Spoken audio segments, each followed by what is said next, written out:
ఒక చెట్టు నుండి రబ్బరు తీస్తుండగా కట్టెలు కొట్టేవాడు ఒక్కసారిగా నేలపై కూలిపోయాడు. యమమోటో సముద్రంలోకి దూకి నీటిలోతుల్లో ఒక చమురు బావిని గుర్తించాడు.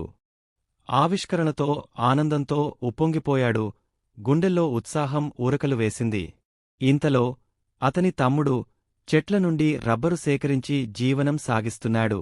ఆ రాత్రి తమ్ముడు ఇంటికి తిరిగి వచ్చేసరికి యమమోటో మద్యంలో తడిసి డబ్బు కుప్పలతో చుట్టుముట్టబడి గర్వంతో ఉన్నాడు.